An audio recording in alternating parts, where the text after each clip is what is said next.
এই যে বিএনপি ক্ষমতা আসতে চাচ্ছে, বিএনপি ক্ষমতা এসে যদি বলে দেয় যে আমরা কোরআন দিয়ে বাংলাদেশ চালাবো, আমরা হুজুররা আলাদা কোনো দল আর করব না, আমরা বলবো আমরা তোমাদের সাথে আছি।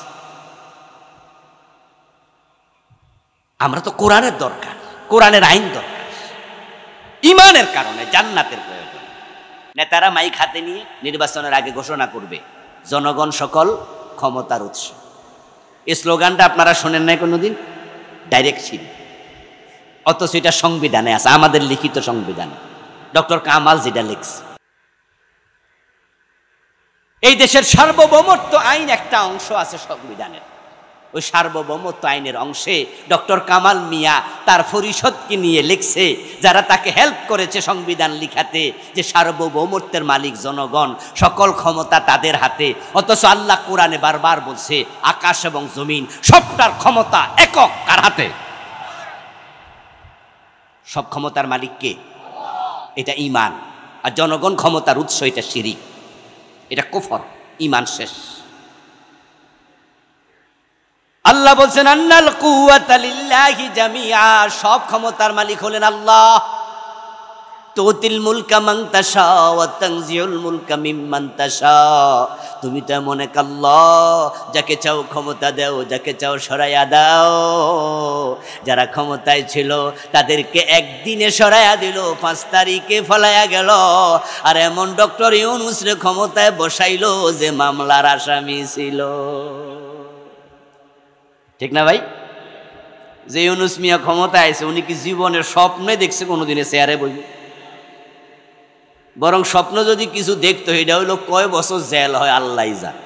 বারবার ওইটা ভাবছিল, কারণ যে কয়টা মামলা ছিল, ছোট ছোট না বড় বড়, এক একটা 10-20 বছর জেল হইলো, হয়তো 250-300 বছর জেল হইল।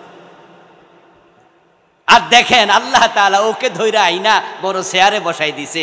আর যিনি বড় চেয়ারে বসা, ওরে কো আউট, 45 মিনিটও থাকতে পারবে না। আসলে ক্ষমতা কি মানুষের হাতে না আল্লাহর হাতে? কিন্তু নেতারা তো কয় জনগণ সকল ক্ষমতার উৎস। এটা যে শিরিক, ওরা জানেও না। অনেকে মনে করে কাফের হওয়ার জন্য মনে হয় কোরআন শরীফ মানি না, এটা কইতে হবো না। রে দোস্ত, এ কোরআন যদি কেউ বলে মানি না, তাহলে সে কাফের নিশ্চয়ই। যদি কেউ বলে আমি 15 পারা মানি, তাহলে সে কি কাফের? বাকি 15 পারা মানে না। যদি কেউ বলে 29 পারা মানি, 1 পারা মানি না, সে কি? যদি কেউ বলে 1 অক্ষর মানি না, সে কি? বাকিটা মানি না, কোনো লাভ নাই। মুমিন তুমি তখন হবে বিসমিল্লাহর বা থেকে মিলাল জিন্নাতি ওয়ান নাসের সিন পর্যন্ত এই কোরআনে যা আছে সব মানতে হবে, 1 অক্ষর বাদ দেয়া যাবে না। সব মানে সব, সব অঙ্কের মতো আর কি। 10 লাইনের অঙ্ক। এক ছাত্র পরীক্ষা দিছে, 9 লাইন ঠিক লিখছে, 1 লাইন ভুল লিখছে, 10-এ কত পাইব? আরেকজন লেখে নাই, সে কত পাবে? খেয়াল করেন, 9 লাইন ঠিক লিখছো, তাও তুমি 0, কেন ভুল করলা? আরেকজন লেখে নাই, সেও 0। এটাই অঙ্কের নিয়ম। কোরআনের উপরে পুরা বিশ্বাস আনো, এক জায়গায় প্যাঁচ লাগাইবা, পুরা জীবন 0 হয়ে যাবে।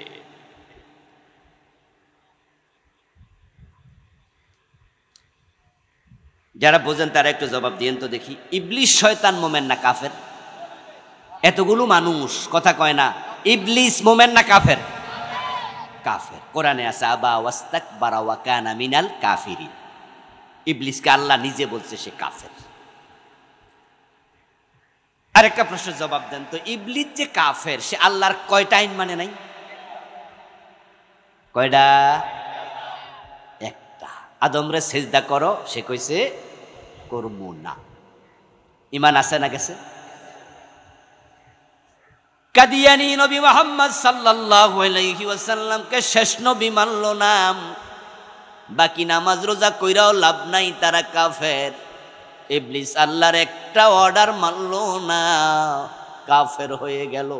এবার আপনারা বলুন তো, চোর ধরে হাত কাটো, এমন অর্ডার কোরআনে আছে না নাই? 54 বছরে আমরা কয়দিন মানছি? কারণ বাংলাদেশে চোর নাই। দেখছো, সব চুপ করে আছে। কি চোর আসেনি? চোর নাই, সব ডাকাইত হয়ে গেছে। আমাদের দেশের মতো সুর পৃথিবীর খুব কম দেশে আছে। এজন্য বঙ্গবন্ধু আফসোস করে বলছিল, মানুষ পায় স্বর্ণের খনি, আমি পাইছি সোরের খনি। ডাইনোসর, বামে সোর, সামনে সোর, পিছনে সোর। কিন্তু আমরা একদিনও হাত কাটলাম না। অথচ আমাদের নবীজি, যিনি আমাদের মডেল, আইডল, আদর্শ, উসওয়া, কুদওয়া, নামুজাজ, আমাদের লিডার, ইমাম, উনি বলেছেন, ঘোষণা করেছেন, আমার মেয়ে ফাতেমা চুরি করলে আমি ফাতেমার হাতও কেটেই দেব, ছাড়বো না। আল্লাহর কথার বাহিরে গেলে তো ইমান থাকে না। এজন্য আমার মেয়েরও আমি ছাড়বো না, চুরি করলে হাত কেটে দেব। জেনা করলে অবিবাহিত 100 বেত লাগাও, এমন আয়াত কোরআনে আছে কিনা? আয-যানিয়াতু ওয়াজ-যানি ফাজলিদু কুল্লা ওয়াহিদিন মিনহুমা মিয়াতা জালদা, আস-সারিকু ওয়াস-সারিকাতু ফাকতাউ আইদিয়াহুমা জাযাআম বিমা কাসাবা নাকালাম মিনাল্লাহ। বিবাহিত জেনা করলে পাথর মেরে হত্যা করো, এমন হাদিস আছে না নাই? বাংলাদেশে কোন জেনাকারীকে 100 বেত লাগাইছেন? 54 বছরের বাংলাদেশে আইন কয়দিন মানছেন? কোরআনে আছে লাহুল খালকু ওয়াল আমরু, সাবধান, সৃষ্টি যার, আইন চলবে শুধুই তার। এবার আপনাদের ফালা একটু জবাব দেন, সবাই মিলে, সৃষ্টি কার? আরো জোরে বলেন, কার? আইন চলবে কার? কিন্তু বাংলাদেশে আল্লাহর আইন চলে না, ব্রিটিশ আইন চলে। আল্লাহর আইনে বাংলাদেশ একদিনও চলে নাই। অথচ আমাদের নবী মদিনা নামক একটা রাষ্ট্র তিনি প্রেসিডেন্ট হইয়া 10 বছর চালাইছে, চালায় নাই? রাসূলুল্লাহ মন মতো চালাইছে না কোরআন মতো? তো বাংলাদেশ কোরআন মতো চললো না, চোর ধরে হাত কাটলেন না, ডাকার শুলে দিলেন না, কাদিয়ানি মানে না কয়টা, শয়তান মানে নাই কয়টা, তা আমরা মানি না কয়টা। তো হেরারে কাফের ফতুয়া দিয়ে নিজেদের মসজিদে জান্নাত খোঁজেন, ঘটনাটা কি? ব্যাপারটা আসলে খুব জটিল, খুব জটিল হিসাব। এই জন্যই তো আমরা আপনাদের ওয়াজের ময়দানে এসে বলছি, জান্নাতের পথে আসো। আমার ওয়াজের কারণে কালকে বাংলাদেশ ইসলাম কায়েম হয়ে যাবে না, কোরআনের আইন চলে আসবে না, এটা এত সোজা না। এজন্য প্রয়োজন হচ্ছে জিহাদ, মুজাহাদা, সমন্বিত প্রয়াস। কবে কায়েম হবে আমি জানি না, কিন্তু ওয়াজগুলো এজন্যই করি, কেউ আসুক আর না আসুক, আমি একা আসি, আমি জাহান্নামে যেতে চাই না, আমি জাহান্নামে যেতে চাই না, আমি বেঈমান হয়ে মরতে চাই না। জান্নাতে যেতে হলে ইমান বাঁচাও, ইমান। 3টি কাজ করলে ইমান চলে যায়। 1 নাম্বার কুফর, দ্বিতীয়টা হচ্ছে শিরিক, তৃতীয়টা হচ্ছে নেফাক ইতিকাদি। এই 3টার সাথে সম্পৃক্ত হবেন না। বাংলাদেশে তো রাষ্ট্রীয়ভাবে কুফরি গত 15 বছরে প্রমোট করছে। তামাম পৃথিবীর মানুষগুলো দুদলে বিভক্ত, একদল সফল আর একদল ব্যর্থ। সফলতার মাঝে ক্লাস থাকে, ব্যর্থতা কোনো ক্লাস থাকে না। যারা পাশ করে, কেউ 1st ক্লাস পায়, কেউ 2nd ক্লাস পায়, কেউ 3rd ক্লাস। আর যারা ফেল করে, ওখানে কোনো ক্লাস আছে? এসব একসাথে শেষ। পৃথিবীর মানুষগুলো দুভাগে বিভক্ত, দুদলে বিভক্ত, একদল সফল আর একদল ব্যর্থ। ঠিক আজকের এই মাহফিলে আমরা যারা আছি, এখানেও 2 ভাগ আছে। এখানে সকলে সফল নয়, আবার সকলে ব্যর্থও নয়। সফলও আছে, ব্যর্থও আছে। কিন্তু আজকের মাহফিলে আমরা যারা আছি, ব্যর্থ হতে কে চাই? একজনও চাই না, কিন্তু ব্যর্থ লোক এখানে 2-1 জন আছে। কোন পরীক্ষার হলে যদি 100 জন ছাত্র পরীক্ষা দেয়, ফেল করার নিয়তে কয়জন দেয়? 1 জনও দেয় না। এজন্য দেখবেন যে খারাপ ছাত্র যদি হলে যায়, প্রশ্ন যদি আনকমন পড়ে, তাও কিন্তু আরেকজন এটা চাইয়া চাইলে খেলায়।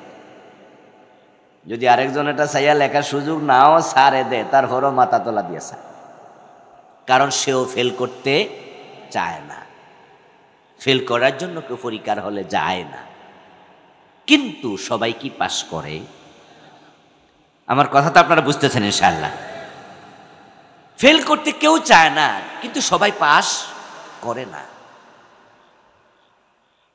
আমরা কেউ চাই না ব্যর্থ হতে, কিন্তু কিছু লোক ব্যর্থ হবে। এখন কারা সফল কারা ব্যর্থ?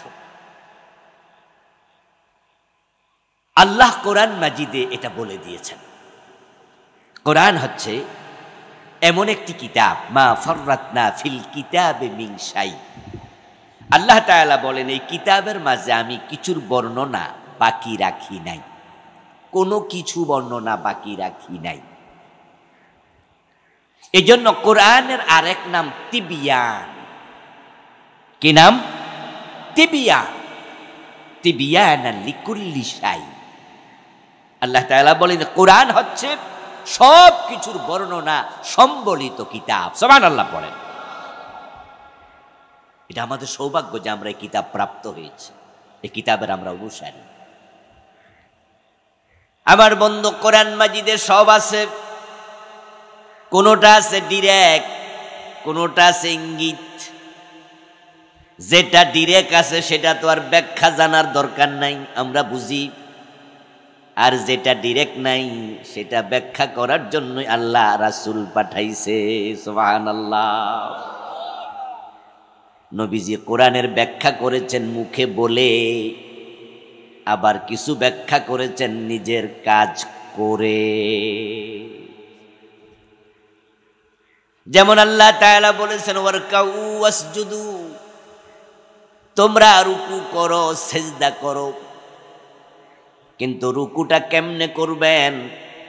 হাঁটুতে হাত দিয়া মাথাটা একটু ঝুঁকাতে হয়, এটা তো কোরআনের মাঝে নাই। এটার ব্যাখ্যা রাসূল নিজে কেমনে রুকু করা লাগে তা করে সাহাবাদেরকে শিখাইছে, ঠিক না? আল্লাহ তাআলা বলছেন ওয়াসজুদু, সেজদা করো। কিন্তু সেজদা করার সময় দুই হাত, দুই হাঁটু, দুই পায়ের নখ, আঙ্গুল, কপাল এবং নাক মাটিতে ঠেকাইয়া এইভাবে উপর হইয়া থাকা লাগে। এটা তো কোরআন মাজিদে নবীজি সাল্লাল্লাহু আলাইহি ওয়াসাল্লাম কেমনে সিজদা করা লাগে তা আমল করে দেখাইছে। এবং তিনি সাহাবায়ে কেরামকে বলছেন সল্লু কামা রাআইতুমুনি উসাল্লি। এই যে আল্লাহ বলছে আকিমুস সালাহ, নামাজ কায়েম করো। এখন নামাজ কি এটা তো আমরা বুঝি, কিন্তু কায়েমটা কেমনে করো এটা তো কোরআনে নাই। এটা নবীজি করে দেখাইছে। যেগুলা আছে ব্যাখ্যা কোরআনে সেটা আমরা বুঝলাম পড়ে, আর যেটা ইঙ্গিতে আছে সেটার ব্যাখ্যা নবীজি করেছেন। এজন্য কোরআনকে বলে তিবিয়ান। কে সফল কে ব্যর্থ তার বর্ণনাও কোরআন হাদিসে আছে না নাই? এখন সফল কে? সফল হলো যার টাকা পয়সা বেশি আছে, ঠিক না? আমরা তো মনে করি পয়সাওয়ালা হইলেই মোটামুটি একটু মানে খুব ভিভিআইপি পার্সন। দুনিয়ার মানুষ টাকার জন্য পাগল, তাই তারা আখিরাত ভুলে গেছে। অসংখ্য আল্লাহর বান্দা এমন আছে যারা দোকানদারি করছে, ব্যবসা বাণিজ্য, চাকরি বাকরির কারণে জোহরের নামাজটা ঠিক মতো পড়ে না, সময় নাই। রিক্সা চালাইছে যারা, তারা দেখবেন খোঁজ নিয়া, ভাই আজকে 5 ওয়াক্ত নামাজ পড়ছো নি? দেখবেন যে কইব হুজুর টাইমই তো পাই না। হে রিক্সা চালাইতেছে সারাদিন, নৌকাওয়ালা নৌকা চালাইতেছে, কৃষক ধান কাটতেছে, ধান কাটতে যায় জোহরের নামাজের টাইম। দোকানদার দোকানদারি করতেছে, চাকরিওয়ালা চাকরি করতেছে। টাকা টাকা টাকা। রমাদানের শেষ দশক যখন আসে, আল্লাহর কিছু বান্দা ইতিকাফের জন্য ঢুকে যায়। এ 10 দিনে তারা আল্লাহর ইবাদত ছাড়া দুনিয়ার পার্সোনাল কোনো কাজ। ঢুকে গেল 10 দিন মসজিদের ভিতরে। আল্লাহর কিছু বান্দা আছে যারা উমরা করার জন্য মক্কায় চলে যায়। শবে কদর তালাশের জন্য রাতের বেলা সারা রাত ঘুম মাইরা ইবাদত করছে। আবার তার বিপরীতে চাঁদপুর বাজারে গেলে, কুমিল্লা শহরে গেলে দেখবেন শবে কদরের রাত 27 তারিখ, 29 তারিখ, 28 তারিখ, সাত রাত, ঈদের আগের দিন মাগরিব থেকে দোকানদারি শুরু, ফজর পর্যন্ত দোকান খোলা। ও বেটা এশারের নামাজটাও করে নাই। একদল 10 দিন মসজিদের ভিতরে, আর এই বেটা 15 মিনিটের জন্য মসজিদে যায় নাই, যে এশারা কোন রকম ভরে আসি। কয় না না, যে দোকানদারি করা লাগে, কাস্টমারের অভাব নাই, হেতে রাতে সময়ই নেই। এমন লোক নাই? সব হিন্দু, বৌদ্ধ, খ্রিস্টান। আব্দুল্লাহ আব্দুর রহমান মুসলমানের সন্তান। প্রিয় ভাই, টাকার পিছনে দৌড়াচ্ছে কারণ তারা ভাবে টাকাওয়ালা হইতে পারলে জীবনে সফলতা আসে, ভালো চাকরি পাইলে সফল। আবার আরেক দল আছে ক্ষমতার জন্য এত পাগল, মেম্বার, চেয়ারম্যান, এমপি, মন্ত্রী হওয়ার জন্য প্রয়োজনে মানুষ খুন করে, ঠিক না? নিজের দলের লোক খুন করে লেব, নিজের মায়ের ফেটের বাইরে খুন করে লেব, যদি বোঝে যে আমার ভাই আমার ফতের কাঁটা, হেরে সরাই দে, কি লাল লাগাই দে। নিজের এক দলের লোক, এক দলের কর্মী একজন আরেকজনকে খুন করে, এমন ঘটনা বাংলাদেশে আছে না নাই? ক্ষমতার জন্য পাগল, নির্বাচন করলো, 3 মাস 5 মাস খাটলো, তারপরে ভোটের দিন ভোট হলো, মাগরিবের পর অপেক্ষা করছে রেজাল্ট ঘোষণা হবে। রাতের 8:30 বাজে রেজাল্ট ঘোষণা হলো, আব্দুল করিম ওমক এবারে নির্বাচনে জিতছে। সে বেটা কয় আমি ফাঁস। ফাঁস শব্দের বাংলা অর্থ হলো সফল, ফেল শব্দের বাংলা অর্থ হলো ব্যর্থ। উনি নির্বাচনে পাস, কি খুশি, এমপি হয়েছে, মন্ত্রী হয়েছে, সে নাকি সফল। এই হলো দুনিয়ার মানুষের সফলতার সংজ্ঞা।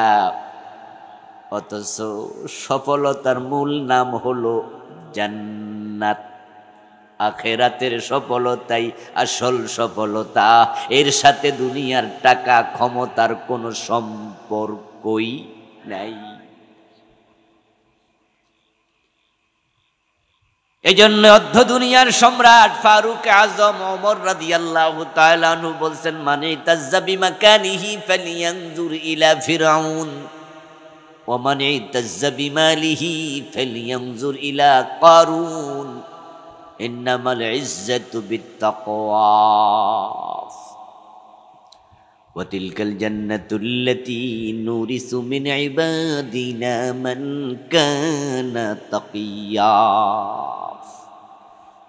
অর্ধ দুনিয়ার সম্রাট ওমর রাদিয়াল্লাহু তাআলা আনহু বলেন, দুনিয়ার মানুষেরা শোনো, তোমরা যারা এমপি, মন্ত্রী, চেয়ারম্যান, মেম্বার হইয়া মানুষকে ঘোষণা দিয়া দাও মাইক হাতে নিয়ে আমি পাস, মোবাইলে জানাইয়া দাও দাদা আমি পাস করছি, সফল।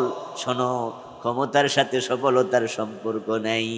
যদি মানুষ পাস করলে এমপি, মন্ত্রী, নেতা হলে সফল হতো, তাহলে ফেরাউন মিশরের প্রেসিডেন্ট ছিল, তার দিকে তাকাও, ক্ষমতা ছিল, অথচ ফেরাউন সফল না ব্যর্থ?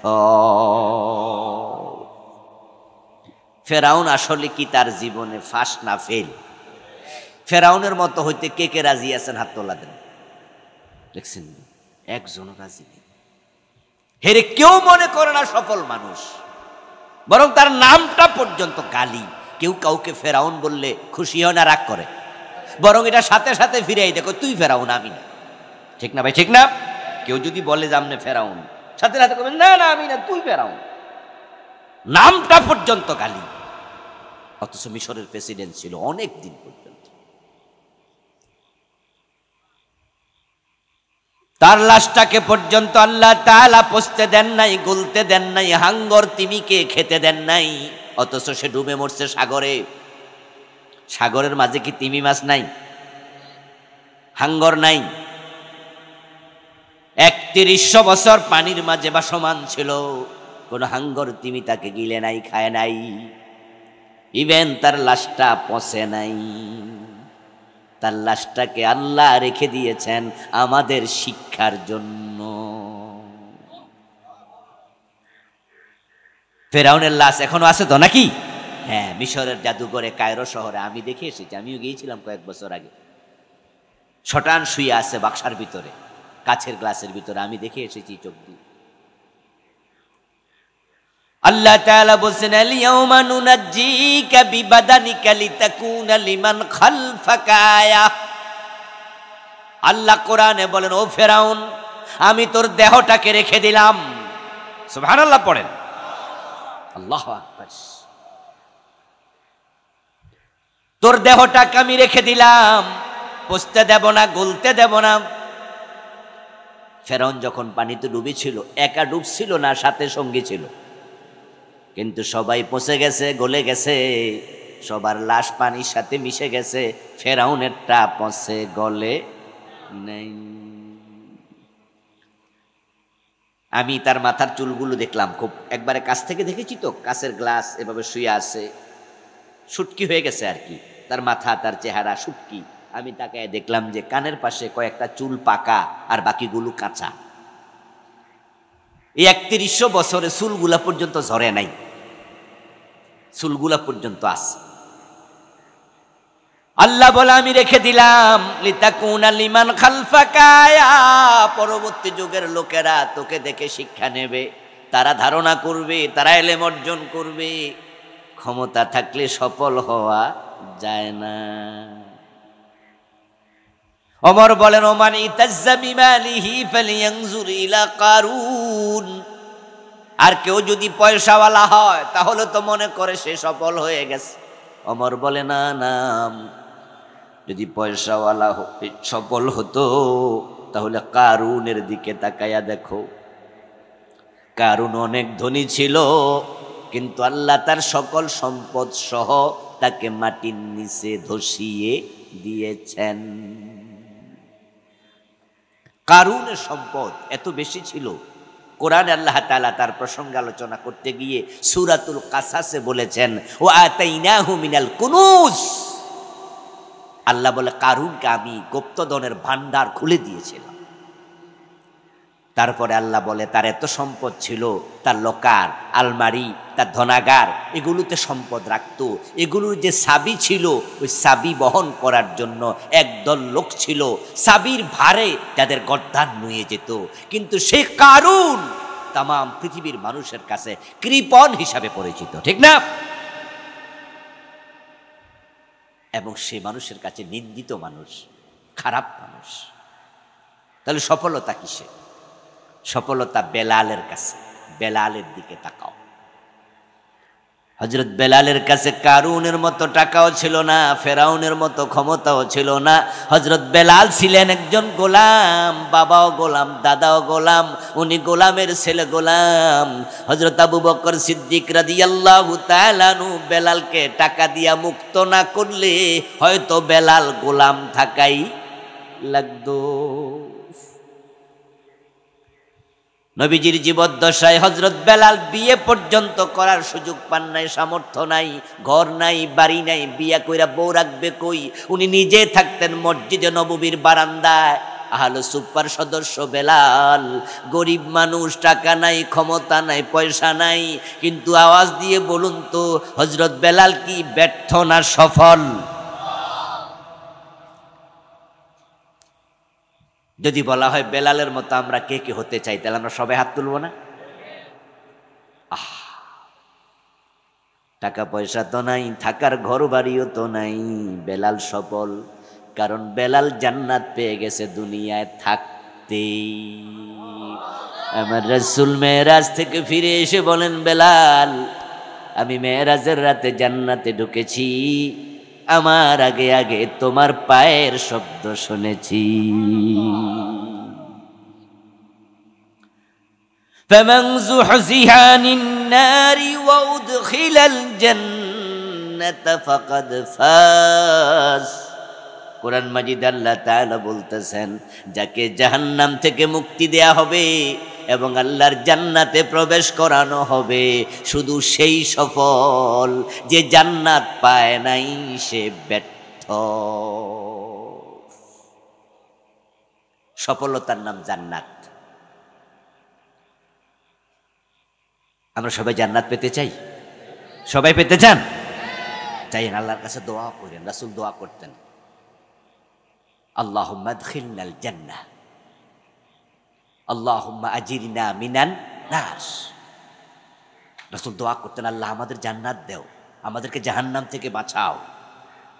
আল্লাহ বলছে, সারিউ ইলা মাগফিরাতিম মির রাব্বিকুম ওয়া জান্নাহ, ও দুনিয়ার মানুষ, তোমাদের রবের ক্ষমা, জান্নাতের দিকে দৌড় মারো, দৌড়াও।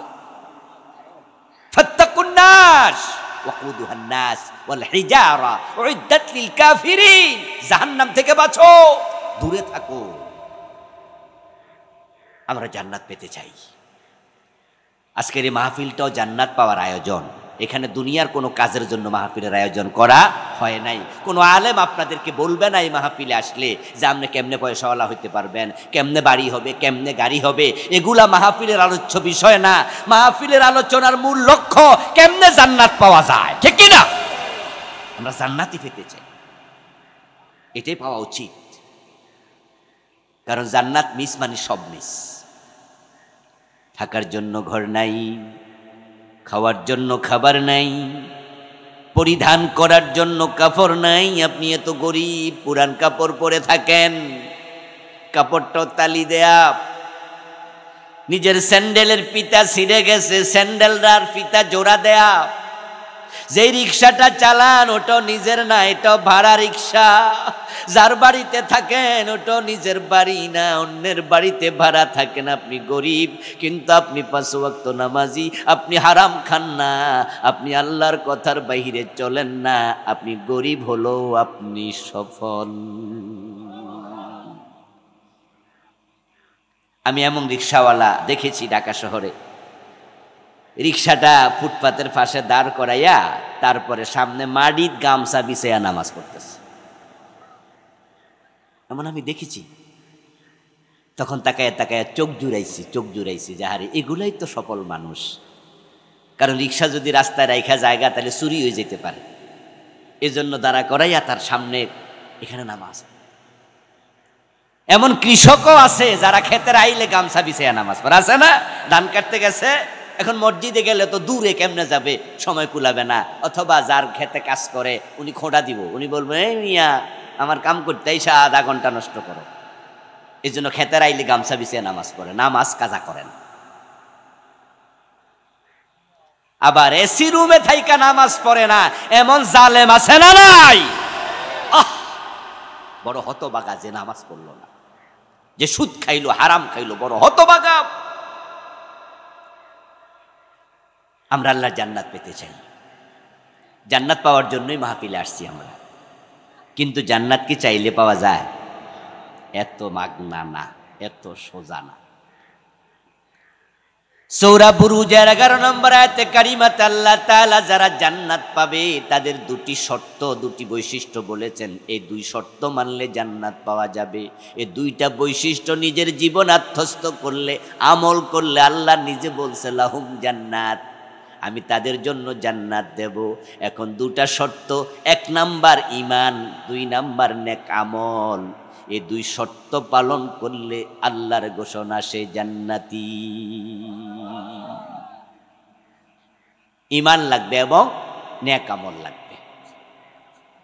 যদি আপনি পুণ্য করেন আল্লাহ বলছে জান্নাত দেবে। সূরা বুরুজের 11 নম্বর আয়াত, সূরা কাহফের 107 নম্বর আয়াত, একই কথা সেখানেও বলছেন ইন্নাল্লাযীনা আমানু ওয়া আমিলুস সালিহাতি কানাত লাহুম জান্নাতুল ফিরদাউসি নুজুলা। নিশ্চয় যারা ঈমান আনবে এবং নেক আমল করবে তাদের জন্য জান্নাতুল ফিরদাউস আমি আল্লাহ প্রস্তুত রাখছি। জান্নাত পাওয়া সহজ, খুব সহজ, মাত্র 2টি শর্ত। হ্যাঁ, আল্লাহ যদি জান্নাত পাওয়াকে কঠিন বানাইতেন তাহলে আমাদের কারো পক্ষে জান্নাত পাওয়া সম্ভব হতো না। এজন্য আল্লাহ শর্ত কম দিছে, 2টা দিছে। জান্নাতে যাওয়ার রাস্তাও বানাইছে আল্লাহ মাত্র একটা। কয়টা? একটা।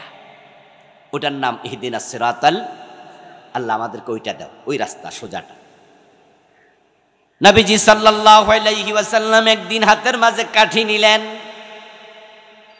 এই ফ্যানটা লাগাও, বন্ধ করো না। হাতের মাঝে কাঠি নিয়ে রাসূলুল্লাহ সাল্লাল্লাহু আলাইহি সাল্লাম মাটির মাঝে কিছু আঁকা বাঁকা আঁক দিলেন। আঁকা কি করলেন, কিছু আঁকা বাঁকা আঁক দিয়ে নবীজি আবার মাঝখান দিয়া ওই কাঠি দিয়ে একটা সোজা আঁক দিলেন। উপস্থিত যে সাহাবারা সেখানে ছিলেন, রাসূল সাল্লাল্লাহু আলাইহি ওয়াসাল্লাম তাদেরকে প্রশ্ন করলেন, এই যে মাটির মাঝে আমি অনেকগুলো আঁক দিলাম, এগুলোর ব্যাখ্যা কি, বোঝো নাকি? ক্বালু আল্লাহু ওয়া রাসূলুহু আলাম। উপস্থিত সাহাবারা জবাব দিলেন, হুজুর আমরা তো বুঝি নাই, এই আঁকের অর্থ কি আমরা বুঝি নাই, আল্লাহ এবং রাসূল ভালো জানে, আপনি যদি একটু ব্যাখ্যা জানাতেন তাহলে আমরা জানতে পারতাম। আমার রাসূল এবার জবাব দেন, এই আঁকা বাঁকা যতগুলো আছে সব জাহান্নামে যাওয়ার রাস্তা, আর মাঝখানে সোজা একটা আঁক দিছি, এটাই হলো আল্লাহর জান্নাতের রাস্তা।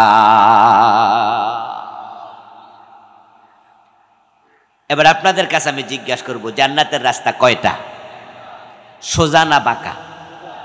তাহলে বোঝা গেল জান্নাতে যাওয়া সহজ, এই জন্য আল্লাহ একটা রাস্তা বানাইছে। কিন্তু সমস্যা হলো ওই মানুষ ওই জান্নাতের সোজা রাস্তাটা অনেকে উঠতে চায় না। মানুষের স্বভাব হলো বক্র, তারা বাঁকা রাস্তা যাইতে চায়,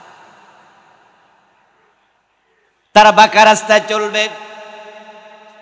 অধিকাংশ মানুষ লোভী, অধিকাংশ মানুষ হিংসুক, অধিকাংশ মানুষ মিথ্যাবাদী। নিজের ঘরের সুন্দরী বউ রাইখা অন্যের কালা মাইয়ার দিকেও তাকায়, ঠিক না? ঘরে সুন্দরী বউ আছে, আরেকজনের মাইয়া কালা, হাইটা যায় রাস্তা, নিজের বউর দিকে না চাই ওইটার দিকে চাইব, এত খারাপ তাদের চোখ। তারা হালালের মাঝে আরাম কম পায়, হারামে আরাম খোঁজে। ও দোস্ত আমার, জান্নাতের পথে কেমনে যাইবা?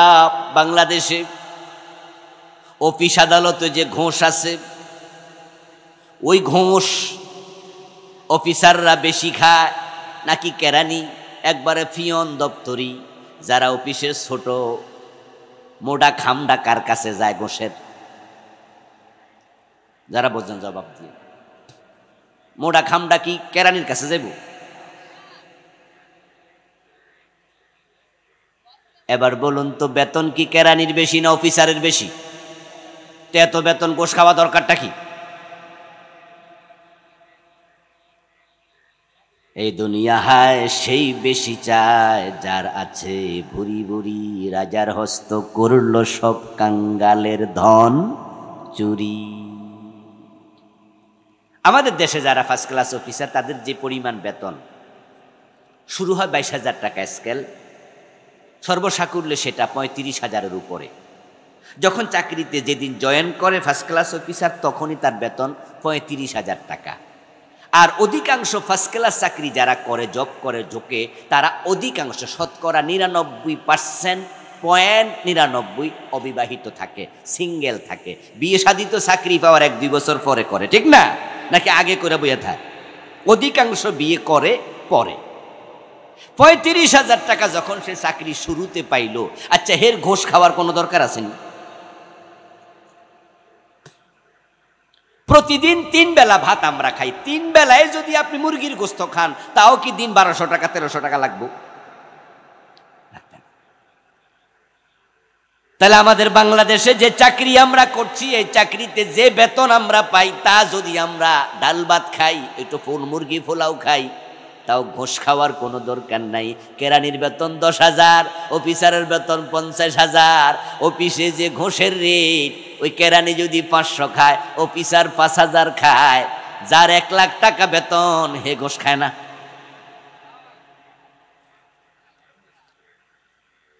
এসালম গ্রুপের নাম শুনছেন? যারা শুনছেন হ্যাঁ কন, শুনছেন? মাশাআল্লাহ, শুনে লাইছেন। আমি কুমিল্লা 14 গ্রাম একটা মাদ্রাসায় পড়ছি দাখিল পর্যন্ত। ওটার নাম সুফুয়া সফরিয়া ফাজিল মাদ্রাসা, সিনিয়র মাদ্রাসা। এটার অবস্থান হলো মিয়া বাজার, একটা এলাকা আছে না, এর পাশে, মেইন রোডের সাথে। তো ক্লাস 6 থেকে ওই মাদ্রাসায় পড়ছি। তা আমরা ধরেন আমি ক্লাস 6-এ পড়ি কখন, সেটা 88-89 ঘটনা। তাহলে আজ থেকে কত 35-40 বছর আগে। তখন দেখছি এসালম পরিবহন, এই এসালম যাদের নাম বলতেছি, ওদের তখনই গাড়ি ব্যবসা ছিল ঢাকা সিটাং রোডে। এর মানে তারা কি নতুন ধনী না পুরান ধনী? আরে যারা বোঝেন কথা একটু কন না ভাই আমার লগে, নতুন ধনী না পুরান ধনী? তাহলে আজ থেকে 35-40 বছর আগে যারা গাড়ি কোম্পানির মালিক, কয়দিন আগে তারা ইসলামী ব্যাংকের 18টা শাখা থেকে টাকা চুরি করছে 80,000 কোটি। এই এসালম গ্রুপের লোকেরা ইসলামী ব্যাংকের 18 শাখা থেকে বিদেশে টাকা চুরি করে নিছে 80,000 কোটি। আপনাদের কাছে আমার জিজ্ঞাসা, প্রশ্ন, যারা জবাব জানেন একটু জবাব দিয়েন। ইসলামী ব্যাংকে কি ভিক্ষুকের অ্যাকাউন্ট নাই? রিক্সাওয়ালার নাই? দিন মজুরের নাই? প্রতিদিন ভিক্ষা কইরা 500-700 টাকা পায়, সেখান থেকে নিজের মাইয়া বিয়া দিব বড় হইলে এজন্য 50 টাকা 100 টাকা রাইকা রাইকা মাস শেষে 1,500, 500, 200 জমায় এমন গরিব মানুষ আছে না? এই 80,000 কোটি টাকার মাঝে ওই ভিক্ষুকের টাকা আছে না নাই? কারা চুরি করলো? যাদের টাকার কোনো অভাব।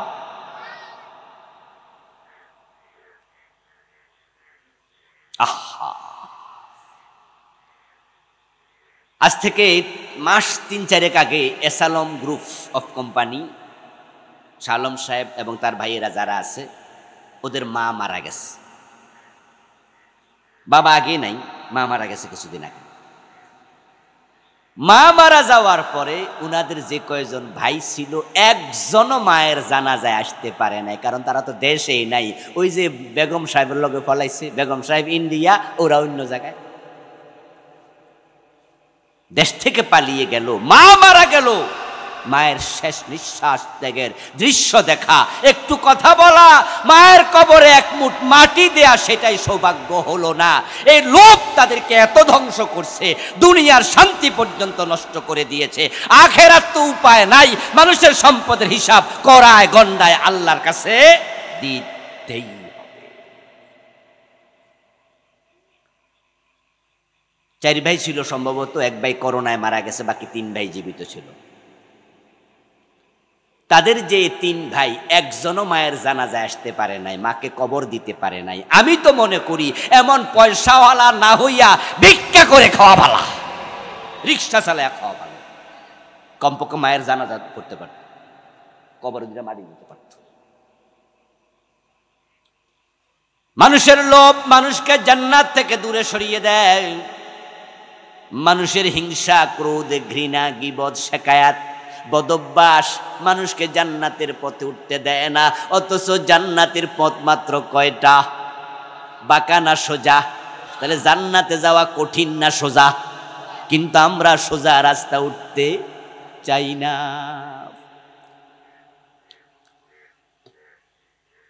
দুটি শর্ত পূর্ণ করলে জান্নাত মিলে যাবে। প্রথম শর্ত ঈমান, দ্বিতীয় শর্ত নেকামল। এখন বাংলাদেশে 2 শর্তের বড় অভাব। টুপিওয়ালা আছে, দাড়িওয়ালা আছে, পাজামা পাঞ্জাবি পাগড়িওয়ালা আছে, হাজি আছে, নামাজি আছে, কিন্তু ঈমানওয়ালা বড়ই কম। ঈমানওয়ালার বড় অভাব। আর যার ঈমান নাই, সে জান্নাত পাওয়ার কোনো সম্ভাবনাও নাই। জান্নাতে যাওয়ার জন্য প্রথম শর্ত ঈমান। এই যে আমার সামনে আপনারা বসে আছেন, এখানেও কত বেঈমান, কত মুশরিক, কত কাফের আমি জানি না। আপনি জানেন না আমার ইমানের খবর, আমি জানি না আপনার ইমানের খবর। আমার টুপি দেইখা, পাঞ্জাবি দাড়ি দেইখা আমারে বড় বক্তা হিসাবে দাওয়াত দিয়া এনে আপনারা ভাবতেছেন কত বড় ইমানদার। কিন্তু ইমান কি টুপি দাড়িতে নাকি কলবে? তো কলবের খবর জানেন নাকি?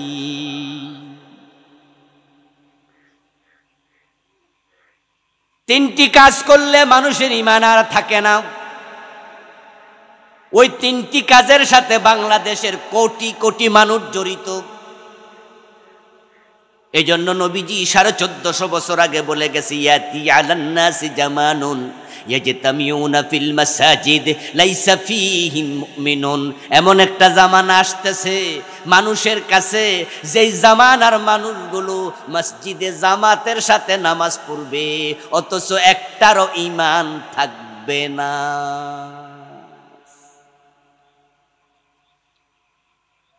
নামাজ পড়বে জামাতে, একজনেরও ঈমান থাকবে না। ইমাম সাহেবও বেঈমান, কাফের, মুয়াজ্জিনও কাফের, মুসল্লি সব হবে কাফের। এমন জামানা আসবে। قال رسول الله صلى الله عليه وسلم تكون بين الساعة فتن كقطع الليل المظلم। কিয়ামত যখন আগাবে, কিয়ামতের আগে সূর্য ডুবে গেলে যেমন আধার আসে চারদিক থেকে, পৃথিবীর চারিদিকে ফিতনা বের হবে। ইউসবিহু ফিহা আর-রাজুলু মুমিনান ফায়ুমসি কাফিরা। ওই ফিতনার জামানায় মানুষগুলো সকাল বেলায় মুমিন থাকবে, সন্ধ্যা বেলায় কাফের হয়ে যাবে।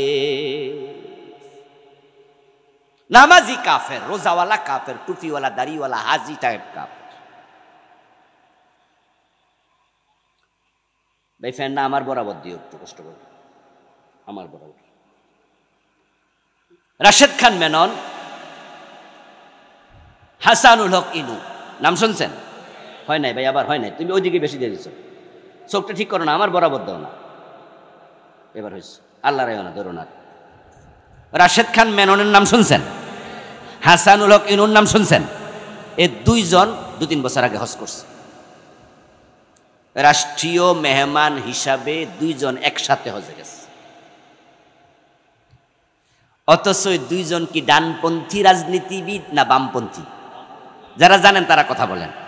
আচ্ছা, আমরা ওরা বাম বলি না, নিজেরা বলে? ইয়েস, তারা হলো বামপন্থী, লেফটিস্ট। ওদের রাজনীতির মূল মন্ত্রই হচ্ছে সমাজতন্ত্র। তারা পুঁজিবাদ বিরোধী রাজনীতি করে, সমাজতান্ত্রিক রাজনীতি। এজন্য ওদের দলের নাম বাসদ, জাসদ, নাম শুনছেন? বাসদ বাংলাদেশ সমাজতান্ত্রিক দল, বাংলাদেশ কমিউনিস্ট পার্টি, এই জাতীয়। ওরা বলে আমরা কমিউনিস্ট, আমরা বাম।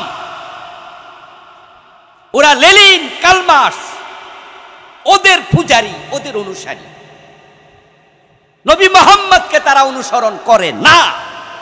ওরা ঘোষণা দিয়া দলের নাম কমিউনিস্ট। ওরা চীনপন্থী, রাশিয়াপন্থী।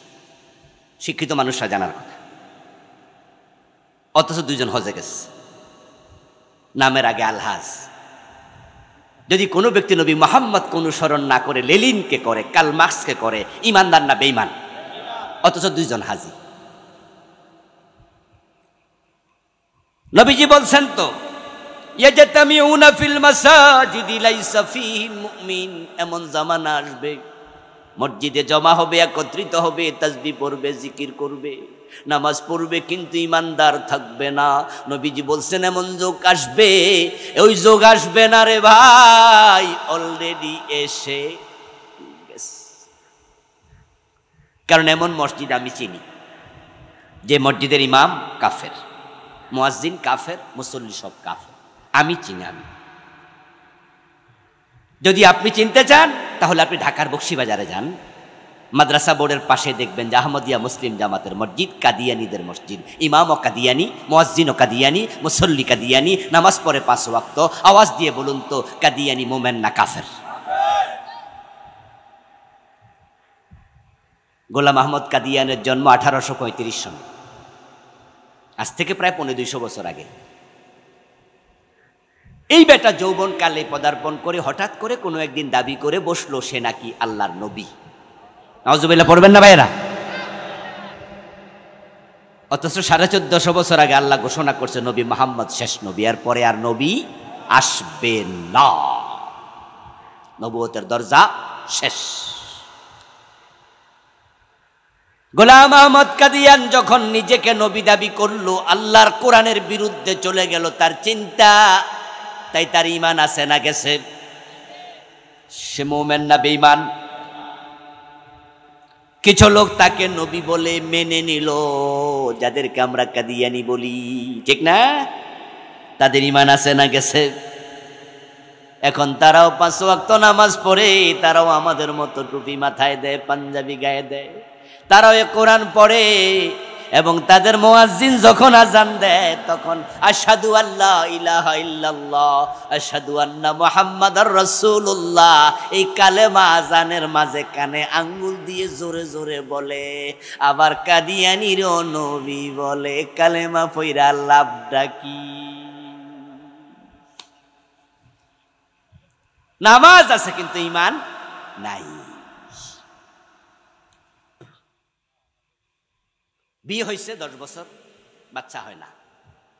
প্রথম 1-2 বছর বাচ্চা নেয় না। অনেক পোলাপান দেখবেন নতুন যারা ইয়াং বিয়ে করে, ইয়াং দম্পতি বাচ্চা নেয় না। কিরে বাচ্চা নেয় না? কয় না এখনো উনি লেখাপড়া করে, আর নেবো আর কি কিছুদিন যাক না, ওষুধ খাইতে খাইতে নারী বই জ্বালায় এলায়, পরে আর হয় না। 3-4 বছর পরে ওষুধ খাওয়া শুরু, এখন ওষুধ খাইলে হয় না। 5 বছরের মাথা হুজুরের কাছে দৌড়াদৌড়ি শুরু, হুজুর পানি ভরা দেন, পানি ভরাও কাম হয় না। এবার মায়ের দোয়া, বাপের দোয়া, ফিরের দোয়া সব শেষ, বাংলাদেশের এলোপ্যাথিক শেষ, হোমিওপ্যাথিক শেষ, বনাজি শেষ, মন খারাপ, 10 বছর শেষ, বাচ্চা তো হয় না। অফিসে বসে আছে, মন খারাপ, মোট খারাপ। কলিগ জিজ্ঞাসা করে, কি ভাই যান মন খারাপ কেন? বলে ভাই গতকালকে এপোলো হাসপাতালে আপনার ভাবিরে নিয়ে গেছিলাম তো কিছুদিন আগে, রিপোর্টটা পাইছি গতকাল। ডাক্তার বলে যে আপনাদের বাচ্চা যে কেন হয় না, রিপোর্টে কিচ্ছু আসে নাই, বুঝিও না। আপনার ভাবি সারা রাত কাঁদছে, আরে আমি বুঝি মা ডাক শুনবো না। আমারও ভাই মনটা বড় খারাপ, টাকা পয়সা আল্লাহ বাড়ি গাড়ি সব দিছে, একটা বাচ্চা দিল না। কলিক পিঠে হাত দিয়া আস্তে কইরা ভালোবাসার চলে জড়াইয়া ধরা কয়, মন খারাপ করেন না, পাসপোর্টে ভিসা লাগাই ইন্ডিয়া চলে যান, যা চাইবেন তা পাইবেন, পোলা মাইয়া কয়টা লাগবো শুধু চাইয়া দেখ। ওরে বাবা, আমি একটা পাই না, তুমি কয়েক ডজন হয়ে যাইব। ইন্ডিয়া গেলে পোলা মাইয়া পাবো কোথায়? কেন শোনেন নাই, কেউ ফিরে না খালি হাতে খাজা বাবার দরবারে। ছেলে মেয়ে চাওয়ার জন্য খাজা বাবার কাছে যায় এমন লোক কি নাই? সব হিন্দু, বৌদ্ধ। বাইজিদ বোস্তামি চলে যায়, বাইজিদ বোস্তামি রাহেমাহুল্লাহ, ওনার কবরের পাশে দেখলাম কয়েকটা গাছ, আমিও দেখতে গেছিলাম, দেখি যে লাল কাইতন বাইন্দা গাছের চিকন বানাইলিস, ওখানে নাকি কাইতন বানলে ফোলা হয়। আজিব আজিব। এর পাশে বিশাল পুকুর, সামনে দেখলাম পুকুরের মাঝে এক এক কচ্ছপের ওজন হইব 20 কেজি, 30 কেজি, 50 কেজি, এত বড় বড় কচ্ছপ। এক মহিলা দেখলাম কচ্ছপরে কয়, বাবা বাবা কাছে আইও। কচ্ছপ নাকি এর বাবা। পাউরুটি হাতে নিয়ে কচ্ছপরে খাওয়ায়, কচ্ছপে খাইলে নাকি বাচ্চা হয়, মনের এরাদা পূর্ণ হয়। প্রিয় ভাই, সন্তান দেয়ার মালিক খাজা বাবা, সন্তানকে দেয়।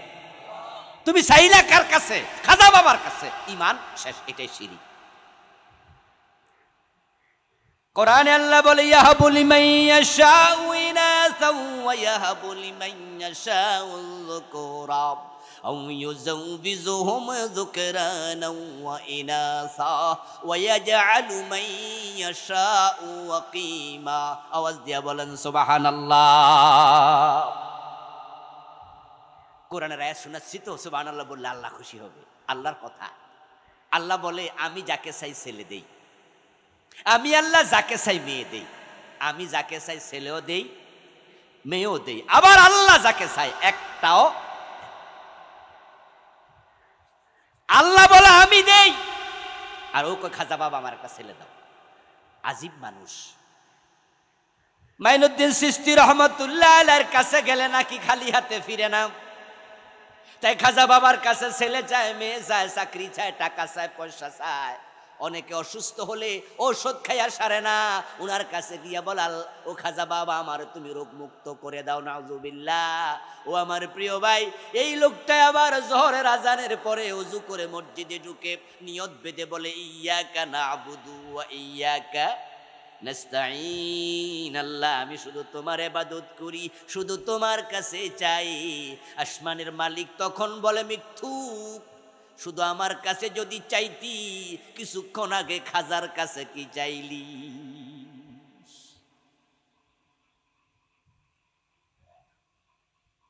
ও মুসলমান, শিরিক কি? শিরিক হচ্ছে যাহা আল্লাহর জন্য নির্ধারিত এটাতে অন্যকে শামিল করা। হাতের রেখা দেখানোর জন্য গণকের কাছে যায়, এমন মুসলমানের সন্তান আছে না? টিয়া পাখির কাছে যায়, বান্দরের কাছে যায়। ওই ঢাকা চলে যায় বসুন্ধরা শপিং মলে, বাবা লিটন দেওয়ান বসে আছে। উনি অতীত, ভবিষ্যৎ, ভূত, পূর্ব সব জানেন। নাউজুবিল্লাহ পড়েন। এক সেকেন্ড পরে কি হবে শুধু কে জানে? জোরে বলেন, কে জানে? জাপানে ভূমিকম্প হয় না? চায়নাতে হয় না? রাশিয়াতে হয় না? আচ্ছা, ভূমিকম্পে যে মানুষ মরে যায়, বিল্ডিং ঘর ভাঙা যায়, ওদের প্রযুক্তি কত উন্নত, কিন্তু ভূমিকম্প হওয়ার এক সেকেন্ড আগে তারাও টের পায় না। গায়েবের মালিক কে? গায়েব শুধু কে জানে? আর আমার দেশের পত্রিকাতে রাশিফল প্রকাশ পায়, ইত্তেফাক পত্রিকা, আরো বিভিন্ন পত্রিকা দেখবেন মাঝে মাঝে আধা পৃষ্ঠা লেখা হয় আজকের রাশিফল, এবং সেখানে লেখা ওঠে কুম্ভ রাশি, কর্কট রাশি, মর্কট রাশি, কন্যা রাশি, তুলা রাশি। তারপরে লেখা থাকে যে আগামী সপ্তাহ ভালো যাবে, বিয়ে করিলে ভালো বউ পাওয়া যাবে, ব্যবসায় উন্নতি হবে। আর যার রাশি আছে ওইটা পইরা সে মুস্কি মুস্কি হাসে, যাক আগামী সপ্তাহ লাকি। আস্তাগফিরুল্লাহ, এক সেকেন্ড পরে কি হবে কেউ জানে না, আগামী সপ্তাহ দূরের কথা। যদি মনে করো এটা ঠিক, ঈমান শেষ। সর্বাঙ্গে ব্যথা, মলম দেব কোথায়? শিরিক নিয়ে বইটা লিখেছি, আমার লেখা বই। এখানে আমি শিরিক লিখেছি 29টা। ছোট্ট বই, পড়বেন, সবাই পড়া উচিত, অন্যদেরকে পড়াবেন।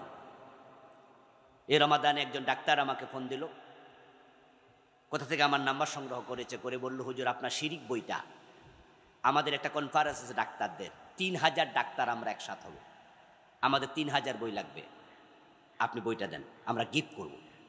আমি বললাম কেন? বলল হুজুর শিরিক যে এত জঘন্য আপনার বই না পড়লে জানতাম না, এবং আমাদের ঘরে ঘরে ঢুকে গেছে। তো ঈমানে যদি না থাকে নামাজ পড়ে লাভটা কি?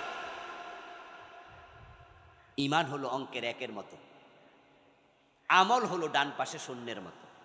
এক যদি থাকে শূন্যের দাম আছে, এক যদি না থাকে শূন্য দাম নাই। তা আমি তখন বললাম যে এত বই তো আমার বাসায় নাই, ঠিক আছে আমি লাইব্রেরিওয়ালার নাম্বার দিই, আমি লাইব্রেরিওয়ালাকে বলে দিচ্ছি আপনি ওখান থেকে ছাপাই নিয়ে যান। পরে যারা আমার বই ছাপায় আমি ফোন দিয়ে জানাই দিলাম, তারা মানুষকে 3000 কপি, পরে আমি খবর নিয়েছি, বলে 3000 কপি নিয়েছি, আল্লাহর হস্তে দিয়েছে। পড়বেন, জানাবেন, জানবেন। ও দোস্ত, আচ্ছা না যাই না বিষ খাইলে মানুষ মরে না? কথা বলে না কেন ভাইয়েরা? মরেনি, মরেনি। আপনি কীটনাশক আনছেন, খেতে দিবেন বিষ, পোকামাকড় মারতে টেবিলের উপর রেখে অজুখানায় গোসলখানায় গেছেন, আপনার বাচ্চা ছোট মানুষ হে হোমিওপ্যাথিক ওষুধ মনে করে খাই লাইছে, মরে যাবে না? সে বোঝে নাই বিষ, কিন্তু মরে যাবে। আপনি শিরিক চিনেন না, আপনি কোপর চিনেন না, কিন্তু করছেন, ঈমান মরে যাবে। জান্নাতে কেমনে যাবেন? ঈমান বাঁচাতে হলে করা যাবে না নেফাক।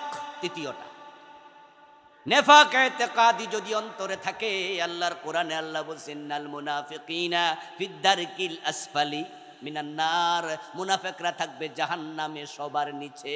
ফেরাউন নমরুদ কাফের, কিন্তু মুনাফিক থাকবে ফেরাউন নমরুদ আবু জেহেলেরও নিচে। এখন কোন কোন আলামত থাকলে মুনাফিক হয়?